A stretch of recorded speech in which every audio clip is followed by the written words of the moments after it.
el núcleo de democracia representativa y neoliberalismo. O sea, todos los socios de las coaliciones apuntaban básicamente a esa convergencia. El tercer rasgo tiene que ver con el comportamiento electoral, ¿no? La democracia pactada básicamente se define como las alianzas entre perdedores de elecciones, ¿no? Es decir, durante todo este periodo ningún candidato, ningún partido obtuvo mayoría absoluta de votos que le permitiera llegar a la presidencia directamente y por lo tanto tenían que acudir a una segunda vuelta congresal, pero básicamente eran perdedores o ganadores relativos de elecciones. Quien más votos obtuvo fue Sánchez de Lozada, 35% de votos, pero tuvimos dos gobiernos, el de Jaime Paz con menos del 20%, siendo tercero en la votación, y el de Baxter, que mencionaba, con 22%. Ganó la elección, pero con 22%, y también tuvimos ese gobierno. Pero ese era un rasgo fundacional y esencial de este periodo, es decir, gobiernos minoritarios emergentes de las urnas y por lo tanto con incentivo para pactar. El cuarto tiene que ver con este constreñimiento, o más bien incentivo institucional que daba la identidad a la democracia pactada, que es el famoso artículo 90 de la Constitución, ¿no? ¿Qué decía ese artículo? Cuando ningún candidato obtenga la mayoría absoluta de votos, los tres más votados, y después fueron los dos más votados, van a una segunda vuelta, no en la elección popular, como es ahora, como balotaje, sino van a segunda vuelta en el Congreso, ¿no? Por eso se llegó a hablar del modelo boliviano del presidencialismo parlamentarizado, presidencialismo híbrido, porque en la elección básicamente se definía no en la votación popular, sino en otra instancia que era el Congreso. Básicamente esa fue la esencia del presidencialismo boliviano durante este periodo, porque en toda la región o se elegían por mayorías relativas o se elegía en segunda vuelta popular. Bolivia fue en democracia el único país que mantenía esta cualidad, ligada al artículo 90, que hoy ya no existe más.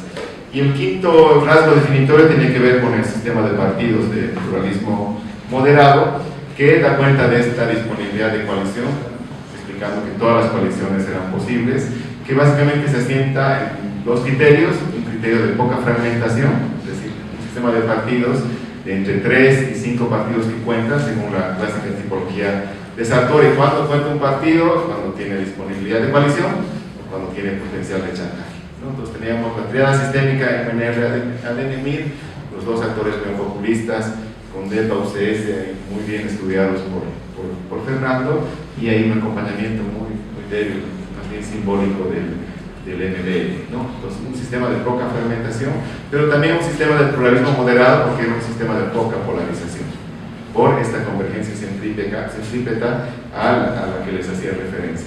Ese sistema entra en crisis después de la elección del 2002, cuando deja de ser moderado y se convierte en pluralismo polarizado, porque ya había dos actores, NTR y en especial el MAS, que ya no tenían disponibilidad de coalición, y luego de las elecciones del 2005 y las mayorías absolutas del 2009 y del 2014, deviene, lo que bien expuso Fernando, un sistema de partido predominante, que se entiende como aquel sistema donde un partido gana sucesivamente elecciones culturales, competitivas, pero es el mismo partido el que va ganando estas elecciones. Entonces son estos 5 rasgos definitorios que dan cuenta de la democracia pactada durante este periodo. Entonces tenemos un periodo de casi 2 décadas que gira o empieza con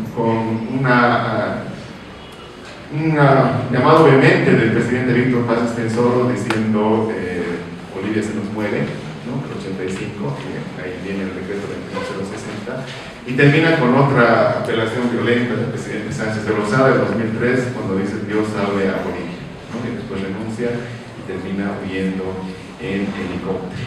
Por supuesto, esto da cuenta del proceso largo de 5 coaliciones de gobierno. La primera, una coalición más bien parlamentaria, las otras ya coaliciones de gobierno que generaron este periodo grande de estabilidad, pero al mismo tiempo fueron cultivando, por efecto de repliegue y partidocracia, los gérmenes de su derrumbe, ¿no? No voy a hacer el recorrido por supuesto, respecto a estas 5 coaliciones de gobierno, pero diré básicamente que esta investigación se asienta en una preocupación, casi un fantasma que tenía rondando en la cabeza, que fue la motivación principal de esta investigación, y decía: las coaliciones políticas son quizás el resultado más logrado, mejor logrado del proceso de democratización en Bolivia, Pero la paradoja es que al mismo tiempo constituyeron el eslabón más débil de su consolidación y persistencia, ¿no? Entonces la pregunta era, ¿cómo es que ese vistoso y aparentemente muy sólido edificio político institucional denominado democracia impactada, asentado en un presidencialismo con pluralismo moderado, terminó derrumbándose en octubre de 2003, cuando en la coalición de gobierno en ese momento, MNR, MIR, NFR, tenía más de 2/3 en el Parlamento, ¿no? Si la certeza de origen de la democracia pactada es que había que garantizar mayorías parlamentarias, el sistema se derrumba cuando tenía más de 2/3 en el Parlamento, ¿no? Entonces ahí la paradoja para dar cuenta de que no bastaban esas mayorías para garantizar gobernabilidad sistémica, como se llamó, y que había básicamente un divorcio respecto de esa gobernabilidad sistémica y la calle, o una brecha entre gobernantes y gobernados. En el texto tiene 3 partes: una de lógicas de coalición, de modelos de coalición, donde hago de estos debates teóricos; un segundo, de lógicas de coalición, donde hago referencia a las condiciones político-institucionales del pacto en esta base de democracia pactada; y la tercera, estrategias de coalición, donde hago un análisis de caso, la última coalición, la del 2002, la coalición del qué difícil es amar a Bolivia en ciertas circunstancias, como dijo Jaime Paz, que cerraba el círculo, ¿no? Tuvimos coaliciones entre el MNR-ADN, entre ADN y el MIR, y faltaba la difícil coalición entre MNR y MIR, que finalmente se consigue forzada por una serie de estrategias que les escribo en el texto, forzada este año 2002, y que terminó derrumbándose el año 2003, y huyendo en helicóptero. Esa imagen de Sánchez Arruzada huyendo en helicóptero es la imagen simbólica que da cuenta del derrumbe del modelo.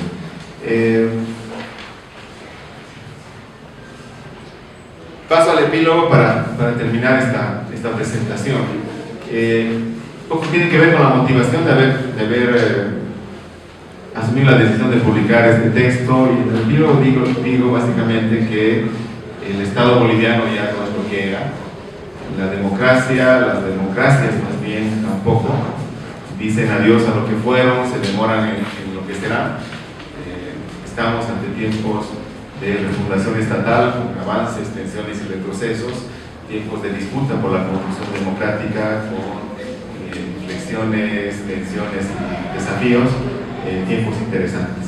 Y este libro se ocupa básicamente de retratar los precedentes de esos tiempos interesantes a modo de espejo, para entender lo que hoy ya es una historia, ya es historia corta, ¿no? Este libro, básicamente esta investigación nació como un análisis, como un examen, y terminó muy pronto convertido en autopsia, ¿no? Ya no fue un análisis, sino fue una disección, pero muy útil ahora porque básicamente nos plantea algunas inquietudes, y con eso voy a terminar esta presentación.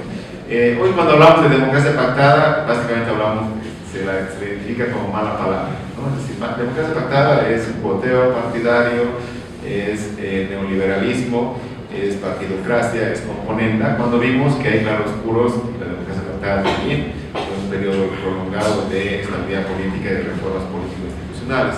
Entonces, un poco la pregunta es: ¿por qué replantear hoy el debate sobre las coaliciones políticas en un periodo ya de más de 10 años de gobierno mayoritario monocolor, o sea, de un solo partido, con sistema de partido predominante, con reiterado mensaje, ya tres eventos electorales, reiterado mensaje desde las urnas de que las coaliciones políticas no son necesarias y acaso no sean deseables, ¿no? Pues, ¿cuál es la motivación para entender o para replantear hoy el tema de las coaliciones políticas?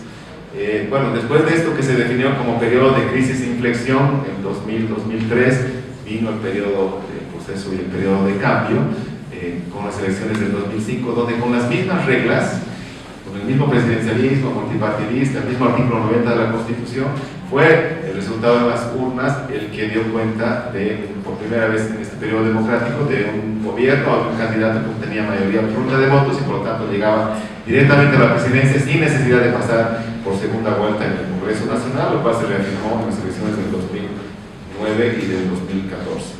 Termino con algunas señales, más bien sospechas, con cara de certeza. La democracia pactada, decía que huyó en 2003, pero todavía nos dejó eventos de pacto, ¿no? Luego de la crisis del 2003 hubo un evento de pacto que permitió la sucesión constitucional y el gobierno de Carlos Mesa, en una situación de crisis en extremo después de la guerra del gas. Y hubo otro evento del pacto, también muy difícil, en Sucre, cuando tras la renuncia de Mesa se da la sucesión constitucional, no al presidente del Senado, Hernando Bacadíes, no a Cosío de diputados, sino al presidente de la Corte Suprema, Rodríguez Belcec, viabilizando un gobierno de transición. Entonces ahí también tenemos esos últimos eventos del pacto de la democracia pactada como acuerdos. Pero que hoy tengamos ya más de una década de periodo mayoritario de gobierno no implica que hayan dejado de existir pactos democráticos, como bien decía Lima. Yo identifico, simplemente menciono 3 de ellos. La convocatoria a la Asamblea Constituyente del 2006 fue el resultado de un pacto entre el gobierno y la oposición, sin el cual no hubiera sido posible convocar ni elegir a constituyentes. Ahí hubo un acuerdo importante, sustantivo entre el gobierno y la oposición. Segundo, la convocatoria al referendo revocatorio del 2008, en una situación de crisis extrema que luego viabilizó la solución de esa crisis, un proceso de acuerdo y finalmente la aprobación de la Constitución, también fue el resultado de un pacto que en aquel momento se leyó como error político de la oposición, del partido de Jorge Quiroga, del cual luego se repitió, pero bueno, viabilizaron ese referéndum revocatorio. Y tercero, todo el proceso de reforma misma de la Constitución, un proceso inconstitucional que permitió primero un acuerdo entre el presidente y prefectos, y luego un acuerdo en el Congreso para reformar más de 100 artículos de esa Constitución que había salido de la Asamblea Constituyente. También fue un escenario de pacto democrático muy importante, que viabilizó la convocatoria y la aprobación de una nueva Constitución en enero del 2009. ¿No? Son 3 eventos de pacto importantes para decir, todavía hubo eventos de pacto sustantivos, pero ¿por qué? Porque la oposición mantenía una mayoría en el Senado y por tanto tenía poder de veto. A partir del 2009, cuando ya tenía mayorías cómodas tanto en diputados como en senadores, ya no hubo ningún incentivo para el pacto. Segundo escenario donde se mantuvieron los pactos, ya no hubo pactos, coaliciones en la Asamblea Legislativa, en el Congreso Nacional, pero hubo y hay casos de coaliciones multipartidistas hoy en las asambleas departamentales a nivel subnacional. Así tenemos, por ejemplo, una curiosa coalición más MNR para tener una mayoría en el Beni, o coaliciones en Tarija entre el MAS y el PAN, o también en Santa Cruz entre los verdes y la bancada indígena. Entonces se mantiene la cualidad del pacto a nivel de las asambleas departamentales. Entonces es un terreno fecundo para estudiar este tema. Y tercero, efectivamente ya no tenemos coaliciones multipartidistas, pero tenemos coaliciones con actores sociales, ¿no? Que los puede ver como gremios, como corporaciones, como actores sociales, como movimientos sociales, que dan cuenta de una lógica de autorrepresentación. No son pactos para tener autorrepresentación, pero también son pactos para la distribución de cuotas de poder. Es decir, la lógica del cuoteo también persiste en esos espacios hoy, de nuevo, pactos de nuevo tipo, como se los quiera llamar. Termino señalando que mi sospecha es que estamos a las puertas de futuros gobiernos minoritarios. Creo que todo este debate sobre gobiernos minoritarios y coaliciones políticas y presidencialismo está muy pronto.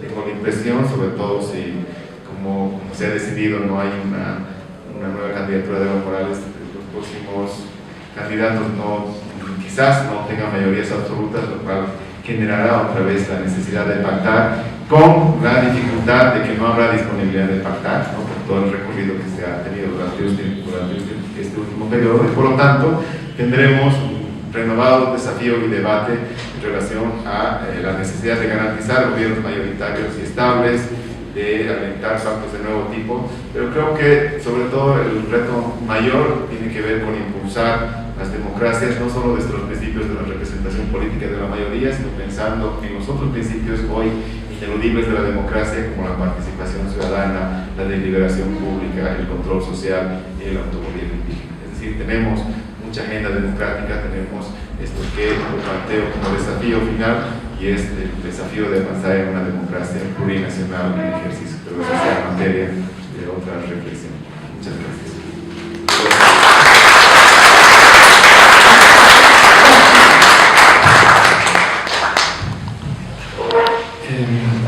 Bueno, antes de cederle la palabra al vocal Ildefonso Mamani Romero del Tribunal Supremo Electoral, bueno, aclararles que Fernando Mayorga tuvo que retirarse porque va a comentar en la presentación de unos libros que también se están haciendo esta noche acá en la plaza principal. así que bueno, quedan las disculpas. Adelante, por favor, vocal, con las palabras.